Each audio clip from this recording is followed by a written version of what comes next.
What if you looked up one morning and the sky was in the wrong place? At first it was subtle. Tides arrived early, satellites missed their marks, the moon rose a little off schedule. Then the math confirmed it. Earth was being moved, not attacked, not invaded, but repositioned. Alien megastructures had entered the solar system and begun treating planets like cargo, harvesting orbital energy and nudging worlds into new paths. And if humanity didn't act, Earth would be shifted into a future it couldn't survive. There were no weapons to shoot, no enemy to negotiate with. Only weeks to turn an entire solar system into a single machine or watch everything familiar drift away.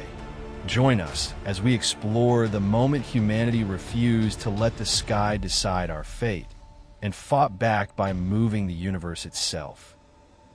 Section 1. The constellations that arrived. The alert began as a faint deviation in the outer sentry net, the kind engineers usually blamed on dust or a lazy clock. Then the deviation repeated, perfectly timed, as if the solar system had been pinged by a metronome. In the archive, the moment is tagged with a dry name, Ingress Pattern 0, but every witness later described it the same way. The stars, they said, had started to move with purpose.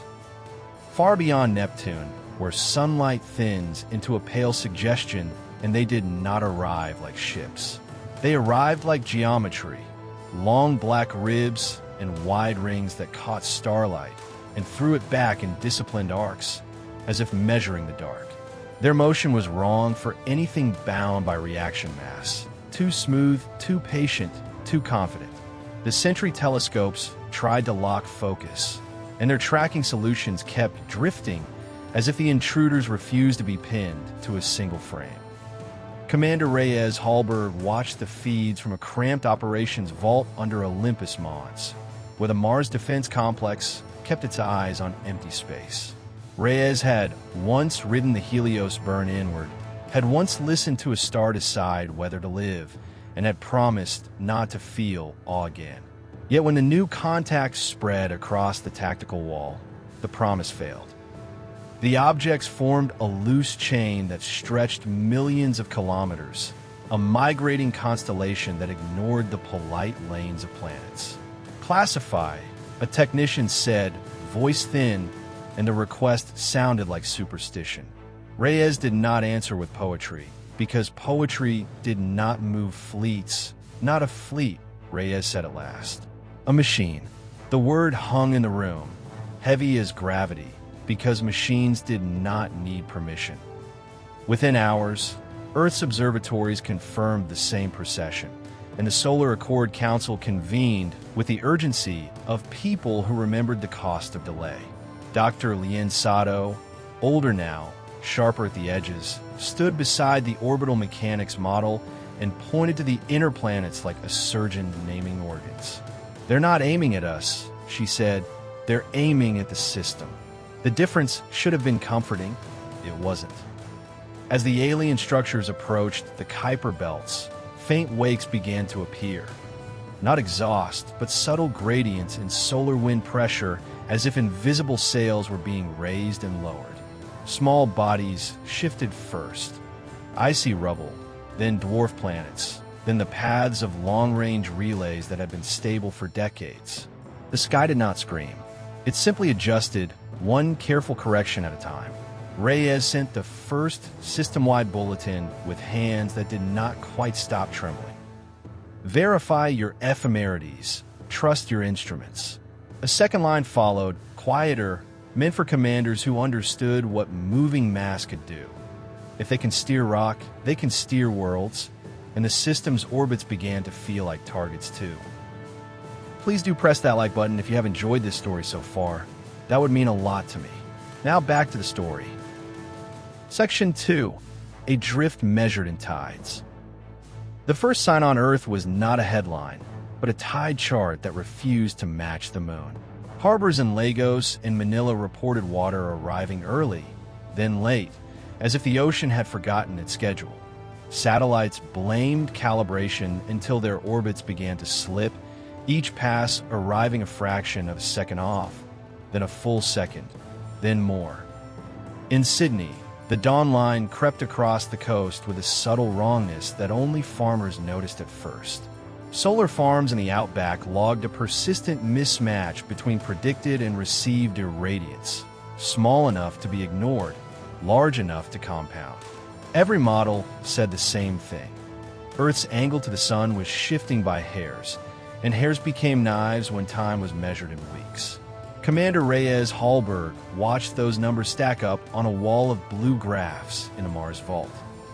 Mars had its own anomalies, dust storms arriving out of season, comm relays needing constant station keeping. But Earth's drift was the alarm that mattered. "Give me the ephemeris delta," Reyes ordered, and the answer came back like a confession. 2 kilometers off track, then 7, then 15, measured at aphelion where the error should have been easiest to hide. Dr. Lien Sato joined the secure call from Luna, her face lit by the cold glow of orbital math. "They're not pushing Earth like a ship," she said, voice calm in the way only fear could sharpen. "They're reshaping the energy budget of the system, stealing a little orbital momentum, then letting gravity do the rest." She drew a curve across the shared display, and the curve ended not in collision, but in slow roasting. Earth drifting inward toward lethal heat, then slingshotting into instability. Earth's delegation demanded thrust corrections from the shipyards, while Mars argued that burning fuel early would leave no margin later. The Belt representatives refused to commit their mass drivers to any plan they couldn't audit, calling it suicide. Reyes listened to them talk past each other and felt war sense return, the knowledge that division killed faster than any beam. So Reyes did the only thing that had ever forced unity. Reyes opened the data feed. Citizens saw the curve with their eyes, saw the line where coastlines turned to storm belts, where harvest zones shifted north until there was nowhere left to run. In the minutes that followed, the shouting did not stop, but it changed shape, becoming a question everyone shared. What do we do first? The council demanded a timetable, and Reyes hated giving it because timetables made panic honest. At the current rate, we have few weeks before correction becomes impossible without breaking the climate, Reyes said, keeping the words steady for the millions listening through filtered feeds. If the drift accelerates, we may have days. In the sudden silence that followed, everyone understood that the enemy was not coming for cities. It was moving the floor beneath them. If you have enjoyed this story so far, then please do subscribe and hit the bell icon to listen to more stories like this one. Let's get back to the story now. Section 3. The Silent Engineers. The alien structures crossed Saturn's orbit like a slow-moving eclipse, and still they did not answer hails. They drifted in a braided formation that looked careless until the math revealed its precision. Each ring and rib was positioned to drink solar wind and redirect it, as if the system itself were a giant engine they had come to tune. Reyes ordered a close pass with the scout cutter Naker, a ship built for peeking behind doors that should stay shut. The cutter approached on ion thrusters, engines feathered to keep its signature small. As it neared the nearest structure, every sensor aboard began to argue with itself, because the object was bending radiation pressure into clean corridors. On the Naker's forward cameras, the Shepherd looked like black glass wrapped in a pale halo, its surface etched with repeating grooves that caught light and refused to reflect it naturally. Nothing protruded, nothing looked like a weapon, and that absence felt deliberate. A faint shimmer played around it, not a shield, but a moving gradient in local gravity. The scout's pilot murmured, "It's hurting the photons." Sato's voice came through the tight beam, clipped by distance but clear with excitement and dread. "They're coupling to the sun through momentum exchange," she said, using broad collectors to push against sunlight, then bleeding that push into orbital adjustments. She overlaid a new model, and Reyes watched the Shepherd's effect ripple through trajectories like a hand stirring a pond. The structures were not pulling planets, they were persuading them. A small comet passed near the Shepherd, as if by accident, and the alien machine corrected it with a gentle nudge that changed its future by millions of kilometers. The comet did not break or burn, it simply obeyed. That single adjustment sent a chill through every human watching, because it proved the orbitals could make changes without violence. They could steer without firing. Reyes had seen fleets fight, but this felt like watching someone rewrite the rules of distance. The Naker launched a spray of reflective pellets, and the Shepherd answered by shifting the local light field, sweeping the pellets into a neat spiral, as if sorting debris on a workbench. No alarm, no flare, only correction, and the cutter's hull rang with micro-impacts as the spiral passed too close, a quiet warning that the machine could touch them whenever it wished. And it never once looked at Earth. Reyes requested permission to engage, and the Council's reply arrived, fractured by politics and fear. Earth demanded a strike to force communication. Mars demanded restraint, and the Belt demanded proof that any attack would not worsen the drift. While they argued, the Shepherds continued their work, and Earth's orbit kept sliding, silent as a knife. Reyes looked at the moving sky and understood the enemy's message. They did not need to threaten, because they could rearrange the room we lived in. Section 4. Emergency Accord. The vote to convene the Solar Accord came with a grim joke. Humanity had finally learned to cooperate, and the universe had responded by moving the board. Delegates arrived in Geneva Arc by beam and proxy, their faces projected above the circular chamber like ghosts with schedules and bad sleep. Commander Reyes Hallberg stood at the center console, watching the orbital model spin, and felt the room's fear turn into argument. Above them, the line marking Earth's drift glowed a thin red, as if ashamed to be seen. Earth's block spoke first, not with pride but with hunger. "We need thrust correction now," their chairwoman said, voice steady while her hands shook against the podium. A Mars envoy answered with bitter caution, reminding the room that early burns meant empty tanks later, and that Mars could not survive a second panic migration with half-built domes. Belt Union reps leaned back in their seats, already furious, because every proposal treated their stations as ammunition, and every sacrifice sounded permanent. Reyes let them speak until the noise built into a wall, then cut through it with a simple display. The system map zoomed out, showing how the Shepherd structures had positioned themselves like clamps around the inner orbits, each one sipping sunlight and bleeding it into motion. "This isn't a push we can counter with one engine," Reyes said, keeping each word slow so translation lag wouldn't blur it. The room quieted, not because it agreed, but because the screen made the trap visible and measured. Dr. Liansato appeared beside the model from her lab on Luna, hair pinned back, eyes bright with sleepless math. "If we fight this like a fleet action, we lose," she said. "Our advantage isn't mass. It's coordination, and coordination requires trust that none of you currently want to offer." She pointed to a cluster of belt stations. "We can build a distributed thruster network, but only if the belt commits its mass drivers and Earth commits its orbital industry without claiming ownership."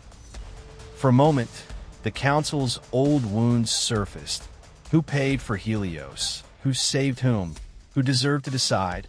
Who got to call a home first? Reyes watched the debate slip toward collapse and felt a sharper fear than any alien machine could cause. "They're not asking permission," Reyes said, voice rising for the first time. "While we argue, our oceans move, our seasons tilt, and the sky becomes someone else's schedule." In the archive, that line is recorded as the first time the Accord remembered it was an emergency, not a parliament. The motion that finally passed was ugly, conditional, but it passed.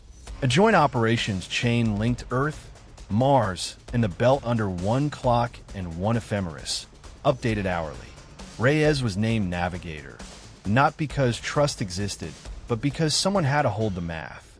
Outside, the sky slid, and the job was simple. stopped the drift before it became irreversible for everyone who breathed. Section 5. When planets become cargo. The timetable arrived disguised as routine telemetry. A belt survey craft, tracking one of the Shepherd rings near the asteroid corridor, noticed the machine correcting bodies that were not threats. A dozen rocks, a dead probe, even a discarded cargo tank, each nudged into the same invisible lane. The corrections were gentle, almost polite, yet they repeated with the patience of an accountant. Reyes saw the lane's geometry and felt the bottom drop out of the room. It was a transfer corridor, a slow conveyor built from light pressure and gravity assists. The Shepherds were not merely shifting Earth inward. They were aligning it with that corridor so the planet would drift through a series of calculated handoffs, like freight passed between cranes. At the end of the corridor sat a vast collector structure near Venus's orbit, already unfolding like a dark flower. Its petals were mirror black and kilometer wide, positioned to drink momentum the way turbines drink wind. Sato translated the pattern into the language politics could not dodge. They are harvesting orbital energy, she said, and Earth is scheduled as reaction mass. She highlighted the points where the Shepherds would skim the atmosphere, bleed angular momentum, then correct the orbit again, each pass shaving stability away. If the planet resists, she added, they will correct harder. Earth's delegates tried to speak, failed, and then spoke anyway. They demanded a strike on the collector, demanded a public declaration, demanded guarantees that no one would trade Earth for time. Emergency channels on Earth filled with shaky footage of strange auroras and ocean surges, and the pressure to do something became physical. The Mars envoy answered with a bitter question. What if Mars was next? And the belt reps stiffened, because the corridor ran straight through their densest industrial lanes. Reyes stopped the argument with another brutal zoom out. Look at the corridor's anchor points, Reyes said. They're using our infrastructure, our beacons, our relays, our mass in the belt as reference marks. The implication was simple and sickening.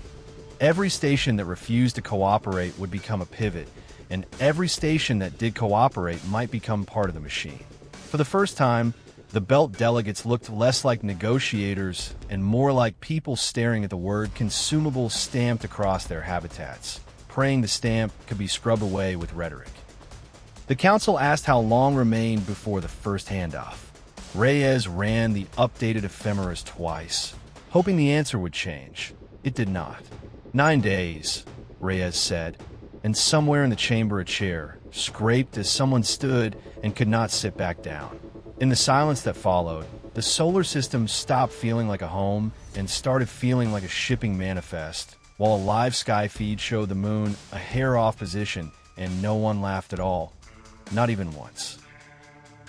Section 6. Stealing a Shepherd node. The plan was simple only in the way a knife is simple. If the orbitals would not speak, humanity would take one of their tools, not to boast, but to learn the hand that held it, and to prove the sky was not untouchable. Commander Reyes Hallberg assembled a strike group from whoever could move fast. A Mars Patrol frigate, 2 belt skiffs fitted with harpoon grapples, and a Luna cutter carrying Dr. Lien Sato and her analysis team. They named it Borrowed Star because no one wanted to say theft while Earth slid toward the transfer corridor, and every crew member understood that failure would not be forgiven by history. They hit the Shepherd line near the asteroid lanes, where the machines were busiest, nudging rubble into clean arcs. The frigate seeded space with reflective chaff that bloomed into a glittering fog, confusing the light pressure corridors for a single precious minute and making the stars look like broken glass through every viewport. In that minute, the skiff's dove, engines screaming, and latched onto a smaller Shepherd node, riding behind a main ring like a remora, its black surfaces refusing to shine, even when raw sunlight struck it head-on. The node fought without guns, bending sunlight, so the skiff's thrusters lost bite, and the Luna cutter dumped carbon aerogel dust into the corridor, swallowing photons, painting a ribbon of artificial night, and giving them traction again. The node tried to flee by making the space around it lighter, reducing effective inertia in a tight bubble that pulled its stomachs and instruments alike.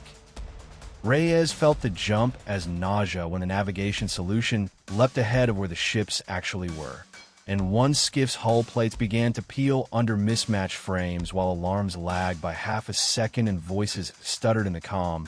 "Match the bubble," Reyes ordered, forcing the frigate to pulse its drive at the node's rhythm instead of chasing it, and trusting strangers to hold their timing as if timing were a rope. The instant the fleet synchronized, the escape trick became a handle, and the skiffs hauled the node into the frigate's shadow while Sato fired a phase scramble pulse that severed its link to the ring. For one breath, the larger structure hesitated, then continued as if nothing mattered but the schedule. When the Shepherd node went quiet, it did not die. It complied like a machine that had lost its hand. In the cutter's shielded bay, Sato's team opened it and found no crew, no tanks, no language, only layers of metamaterial tuned to sunlight and gravity in the same breath, stacked like pages in a book that could not be read aloud, each layer whispering numbers into the sensors. "It's a coupling engine," Sato said, tracing the lattice with a gloved finger, a translator between radiation pressure and orbital momentum, and it listens for phase. Across the lattice, repeating peaks formed a cadence, and Reyes realized the sky was moving to a beat humanity could finally hear, measure, and break if they were willing to spend metal, fuel, and pride and win. Section 7. The system is the weapon. Dr. Lian Sato did not present the plan as heroism.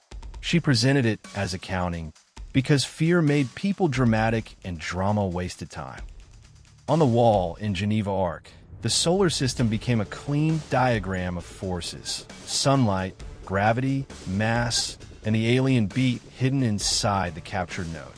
"They're steering us with phase," she said, "so we steal the phase back."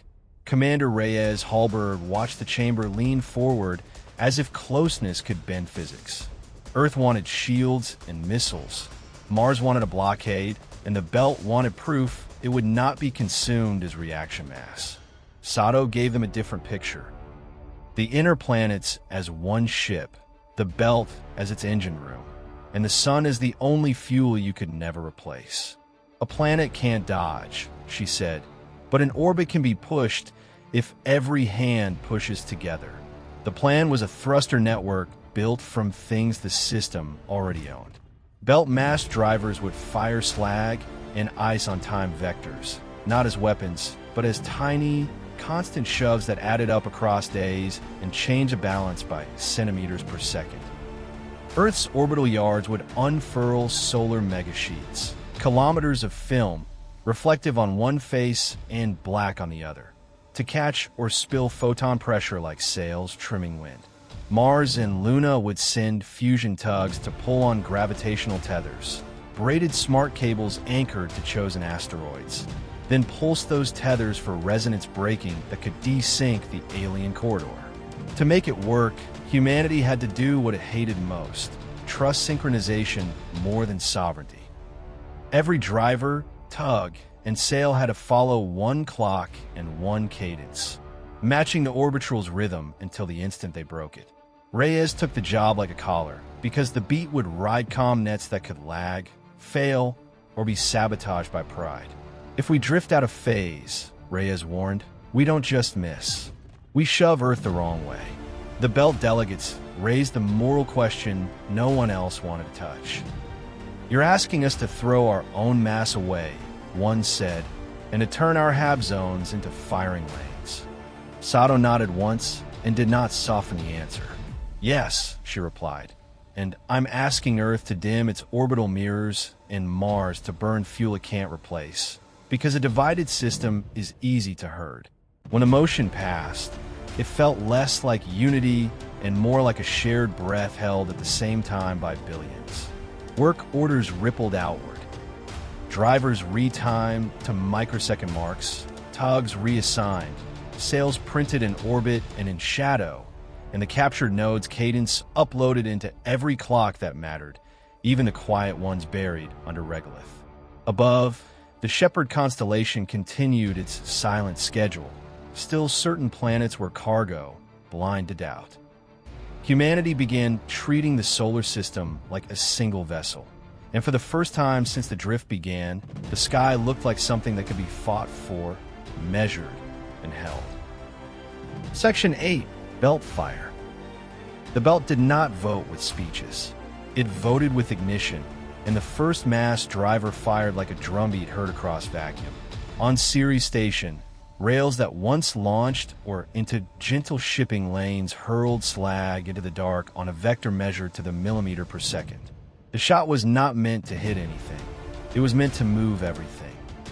Across the asteroid corridor, hundreds of drivers joined the rhythm, each one flinging a measured grain of momentum into space. The projectiles were ugly. Ice bricks, nickel foam, spent hull plates, anything that could be spared without cracking life support. Belt crews worked in shifts until their hands shook, because every delayed round meant Earth slid deeper into the transfer corridor. Reyes listened to the cadence on the unified clock and felt, for the first time, the solar system breathing in time. The orbitals reacted without anger, and that was the terrifying part. Shepherd rings adjusted their light pressure corridors, tightening the invisible lane Earth was being guided into, and several drivers lost lock as their targeting stars moved under manipulated photons. One belt skiff burst into vapor when a corridor snapped sideways and turned its own exhaust into a slicing wake. Still, the drivers fired because fear could not be allowed to interrupt the math. Sabotage came from humans, not aliens. A faction on Earth tried to seize control of the unified clock, arguing that the belt should spend more mass while Earth conserved its orbital mirrors for national security. The attempt lasted 40 seconds before Mars security cut the uplink and Reyes flooded every channel with the same blunt line. One clock or we die. The coral did not vanish, but it shrank, embarrassed by the red curve, still crawling toward disaster. The rails overheated, warped by frictionless recoil and the stress of firing for long hours on a schedule meant for machines, not people. Technicians crawled along exposed trusses and magnet boots, working in pairs, swapping superconducting coils while hot propellant dust glittered around them like frozen sparks. Every station posted its own losses, collapsed bearings, fried capacitors, a few crews spaced when a safety door failed, then kept loading because the alternative was watching continents boil or freeze. Reyes recorded each sacrifice as a line of momentum added to Earth's ledger and sent a quiet message back to the belt. I see you. Hold the beat, and we will hold the sky. On day 7, the first correction appeared as a whisper in the ephemeris. Earth's inward drift slowed by a fraction, so small that only machines celebrated, yet the change spread like hope through tired crews. Sato's lab confirmed the reason. The belt fire had introduced a counterphase wobble, a controlled imperfection that the orbital's smooth steering could not cancel cleanly. Humanity had found a way to bruise the giant's rhythm, and the next phase of the fight could begin. Section 9. Sails over the Sun. The first megasheet unfurled in Mercury's shadow in razor-thin twilight, where sunlight was a blade and mistakes became vapor. It opened like a slow flower, kilometers of film rolling outward on carbon ribs, so thin it trembled under the sun's breath, one side mirror bright, the other matte black, each segment stitched by drones that worked in absolute silence. From Earth, the sheet was invisible, but on the navigation net, it was a new continent laid across the river of photons, wide enough to make pilots swear they could feel it in their bones. Reyes watched its telemetry settle and said quietly, "If light is their lever, we build a longer lever, and we pull together." Dozens followed, printed from orbital yards that once built habitats and now built pressure. Each sail trimmed its angle by fractions of a degree, catching more light, then spilling it, shaping thrust the way old sailors shaped wind, but with nothing to grip except math and faith, except the wind was a constant stream of sunlight, and the sea was vacuum. The unified clock fed the captured node's cadence into every actuator, carried by laser links and buried hard lines, so the sails pulsed in sympathy with the orbitals, matching their beat long enough to hide the counterbeat forming underneath.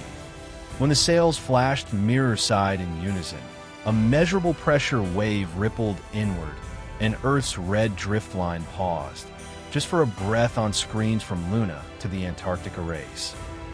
The orbitals answered with clinical force, not rage, and that made them harder to hate and easier to fear.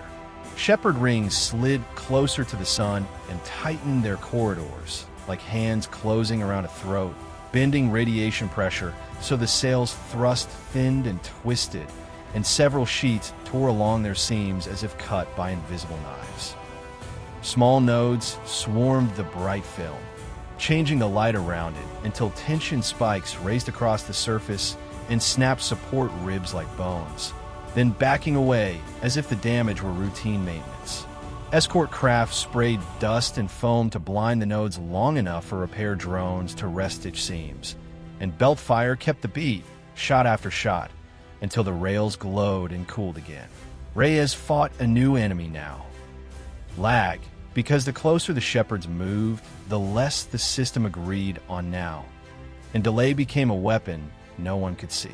Commands that should have landed together arrived staggered, and a perfectly timed pulse became a sloppy shove that could send Earth deeper into the corridor and make the next correction twice as hard, with no second chances. Sato solved it the way humans always had, by refusing perfection. She ordered every sail to inject micro-variations into each pulse. Tiny irregularities that looked like noise to any system expecting smooth control. The corridors began to hunt the noise, and in hunting they started to slip. The week the sky moved had begun in a way people could finally see with naked eyes. Section 10. The week the sky moved. On the third night of the week, the moon rose in the wrong place. It was not dramatic, not a leap across the horizon, but a subtle shift that made longtime watchers feel suddenly disoriented, as if a familiar room had been rearranged while they slept. Observatories posted the correction within minutes, and the internet filled with split-screen comparisons that people watched with open mouths and dry throats. When the sky itself becomes evidence, denial dies quickly. Earth's weather began to wobble under the slow tilt of changed solar angles. Storm bands formed where they shouldn't, and trade winds arrived half a day early, as if the planet was testing new habits. Power grids strained as solar farms gained and lost output in strange cycles, and ocean surge alerts became routine, a background drumbeat behind every conversation. Reyes kept staring at the orbital curve and thinking of a ship's deck. When the deck tilts, people either grab each other or fall alone. In deep space, the megasheets and shepherd corridors fought a silent tug-of-war over photons. Human escort craft darted through lanes of altered radiation pressure, planting reflectors and releasing clouds of carbon dust to create short-lived shadows for repairs. Orbital nodes slid like patient predators, severing link after link with light field adjustments that left no scorch marks, only torn film and drifting fragments that glittered like false stars. Each time a sail died, belt drivers fired harder, and fusion tugs on lunar side tethers pulled until their engines screamed, the system's parts straining like muscles in a body, refusing to be pushed off balance. Then the orbitals attempted the first handoff. The collector near Venus fully opened, its dark petals angling to drink momentum from Earth's corridor as the shepherd line tightened into a clean track. For the first time, Earth's predicted path crossed the transfer lane clearly, a bright ribbon drawn through the inner system like a noose. "They're committing," Sato said over the secure channel, and even her calm could not hide the edge. Reyes ordered the counterburn sequence early, knowing that early might mean wrong, and late would mean dead. Belt fires surged into full cadence, every mass driver launching on microsecond marks, while Earth's sails flipped mirror side in a synchronized flash that sent a push through sunlight itself. Fusion tugs pulled on gravitational tethers anchored to selected asteroids, forcing resonance braking to kick in at the exact beat the captured node predicted. For one breath, the solar system felt like a single machine, loud with coordinated effort. The orbitals responded by tightening the phase, try to smooth out the human irregularities and lock Earth back into their perfect schedule. Space around the corridor began to shimmer as if heated, and Reyes felt the familiar nausea of mismatched time as the clock fought to stay honest. "Hold," Reyes said into every channel, voice low and stubborn. "We don't need to be stronger than them. We need to be harder to predict." And as the week's final night approached, the sky kept moving. Yet for the first time, it moved in two directions at once. Section 11. Resonance Break. The window for a clean break was measured in minutes, and everyone knew it by the way voices stopped trying to sound brave. The orbitals had tightened Earth's corridor until it was almost elegant, a smooth ribbon of forced destiny running past Venus's collector and into deeper instability. Humanity's counterbeat was growing, but it still rode under the surface like a second heart rhythm, fragile and easily smothered. Reyes watched both rhythms on the same display and realized the only way to win was to make the giant stumble. Sato's solution was not to overpower the shepherds, but to poison their certainty. "They expect smooth correction," she said, "so we give them resonance they can't damp without amplifying it." The captured node's lattice revealed how the orbitals synchronized their structures, a phase chain that passed timing from ring to ring through controlled photon pressure and tiny gravity gradients, like a dancer leading a line by touch alone. Break one link the wrong way and the line recovered. Break it with the right frequency and the whole pattern amplified into chaos. Reyes issued the order that would either save Earth or shatter it faster. Belt fire shifted to a new cadence, not constant now, but pulsed, firing in bursts that matched the shepherd chain's natural frequency, then slightly off, then back on again, like pushing a swing at the worst possible moments. Earth's sails did the same, flipping reflectivity in a jagged rhythm that looked like error to human eyes and like disaster to any system built on smooth control. Fusion tugs on the gravitational tethers pulled and released with brutal precision, turning asteroids into metronomes that hammered space-time with predictable imperfections. The orbitals tried to correct, and correction became their trap. Shepherd rings increased their coupling, tightening local light corridors to regain control, and in doing so they fed more energy into the oscillation. The corridor began to writhe, no longer a ribbon but a shaking line, and small nodes started to drift out of formation as their phase links slipped. On Reyes's screen, the perfect geometry blurred, and for the first time since Ingress, the alien constellation looked uncertain. Then the resonance snapped through the chain. One major ring near the corridor's midpoint overcorrected, and the next ring answered with a countercorrection, and suddenly the entire shepherd line was fighting itself. Light pressure lanes folded, inverted, and collapsed into turbulent pockets that threw debris and drones in spirals. Several rings veered outward in uncontrolled arcs, their own momentum exchange turning against them, while the Venus collector shuddered as its intake angle lost alignment and spilled harvested energy into space like a dark spray. Earth's orbit responded like a heavy door finally unlatched. The red drift line bent away from the transfer corridor, slow at first. Then, with visible confidence, the planet's path sliding out of the noose as if remembering its original promise. On Earth, telescopes caught the moment as a subtle shift in the moon's predicted rise, and people in coastal cities felt tides return to familiar timing. Reyes did not cheer. Reyes only exhaled for the first time in days because the sky had not stopped moving, but it had stopped obeying them. The orbitals did not fire in anger, did not retaliate with weapons, because their weapon had always been order. As the resonance storm spread, the shepherds pulled back, ejecting themselves from the inner system along emergency trajectories that looked like retreat. Humanity held the beat until the last ring crossed outward past Mars, then cut the pulses and let the solar system settle into its own honest silence. The sky, bruised and shaken, was still ours to keep. Section 12. The sky held. The first morning after the resonance break, people on Earth checked the sky the way survivors check a wound. The moon rose where it should, and the sun's arc returned to the expected track, not perfect yet, but familiar enough to unclench a billion throats. Ocean models stopped screaming, and the weather began to settle into patterns that could be predicted again. The world did not celebrate with fireworks. It celebrated with quiet routines resumed. In Geneva Arc, the solar accord reconvened with faces that looked older than the calendar allowed. Reports came in from every theater. Torn megasheets drifting like silver leaves, belt rails warped and smoking, fusion tugs running on fumes, and crews who had slept in their suits for a week and could barely lift a cup.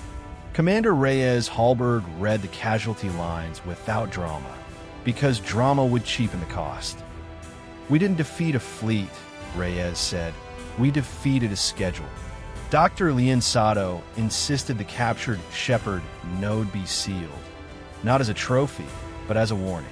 Its lattice still hummed with the alien cadence, a beautiful tool that could move worlds if someone forgot why restraint mattered. Some delegates argued that if humanity could steer orbits, they should claim that power as deterrence. Sato answered with the simplest truth. If we become the kind of species that rearranges homes, we will never feel safe in ours. The belt demanded compensation, and Earth offered it without bargaining, sending materials, power credits, and shipyard time until the ledgers balanced in something close to fairness. Mars opened its fuel depots to rebuild tug fleets, and for once no one called it charity. The unified clock stayed online, mirrored in deep bunkers and small stations alike, because the system had learned a new language. Together, the phrase that spread through comms was not a slogan, but a doctrine. Orbit is sovereignty. Reyes returned to Olympus Mons and stood beneath the old Mars vault screens, watching the orbital curve relax into safety. The week had taught a hard comfort. The universe will always be bigger, but humans can still put their hands on the wheel if they share it. A new branch formed that day, neither fleet nor council, tasked with one quiet mission. Watch the ephemerides and sound the alarm before anyone else can rewrite them. They called it the Ephemeris Guard, and its oath was simple: never move a world without its people, and never let a world be moved in silence, even when the sky looks calm. Weeks later, the outward sentries tracked the orbitals as they receded into the dark, their moving constellation thinning until it became just another star pattern no one could trust. They never spoke, but their retreat was a message in itself. Humanity could be herded only if humanity stayed divided. In the archive, the final line of the case file is blunt and human. The sky moved, and we moved it back, with shared timing and stubborn will together. Please do press that like button if you have enjoyed this story, and also please do subscribe and hit the bell icon to listen to more stories like this one. That would mean a real lot to me. Now go ahead and listen to your next story here.